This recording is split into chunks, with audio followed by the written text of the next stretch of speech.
Am I the a-hole for visiting my ex in jail against the wishes of my girlfriend? I live with my girlfriend Molly and have done for the past 2 years. I love her, and since we're both financially stable, we're thinking of starting a family together. My ex-girlfriend Amy is in jail. She worked in finance, pretty high up, already earning great money, but got involved in an illegal scheme to make easy money. Everyone involved has been jailed. I heard about this and thought it was a shame, but we haven't been together for 4 years, so I had no reason to reach out to her. That was until I received a letter from her in the post, where she told me that all her family and friends had cut her off, and asking if I could be in contact with her purely as a friend, so she has someone she could talk to on the outside. I agreed and visited her today. Amy's family are upper-class types who are obsessed with their reputation, and so cut their criminal daughter off. Most of her friends are from the same professional circles as her, so they don't want to know her either. I'm her only friend outside the prison. She's a complete wreck of a person. When she saw me, she broke down in tears as I'm the first person who's ever visited her. Amy doesn't belong in there at all. She's going out of her mind with boredom sitting in her cell. While she has been put on some courses, they are far below her capability. She has a degree in mathematics and numerous financial certifications, and they're only offering her very basic skills courses. She has to wear clothes that are usually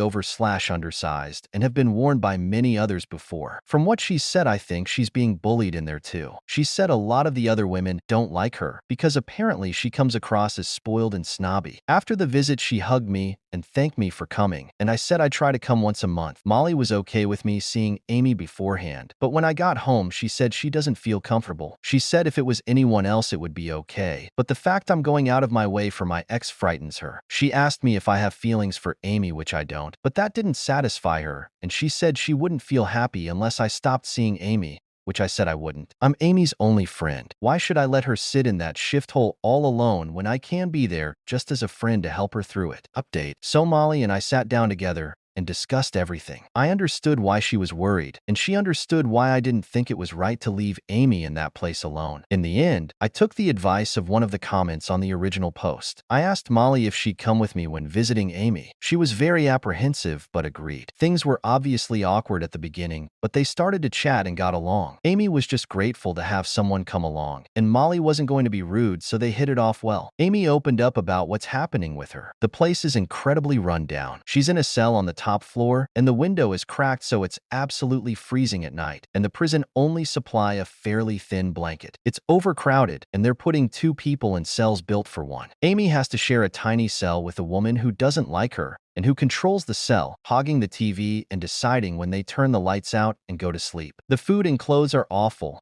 and in order to occupy herself, Amy must go to basic literacy and numeracy courses, which she's completely overqualified for. The alternative to that is sitting in her cell going mad with boredom. Amy was crying her eyes out, but tried to hide it because if the others see her, they'll think she's weak. She's not had any problems with anyone, but apparently some of the others make fun of her posh accent. Her parents, friends, or family haven't made any effort to contact her. Molly was an absolute star. She hugged Amy while she cried and reassured her. I wasn't expecting this at all, but was so proud. She said she'll be happy to be her friend if she needs one. They shared a few jokes too and chatted about fashion and things like that. Amy even promised she'd give her some of her designer stuff as a thank you when she gets out. In the end, Molly hugged Amy goodbye and promised we'd visit again. Later, Molly admitted that she was still a bit unsure over the fact that this was my ex, but she admitted that she could see how much Amy needs friends and people to support her. She thinks it's the right thing to do to see her as much as we can. Amy will be released in mid-2023, so we said we'd see her once every couple of months if we can.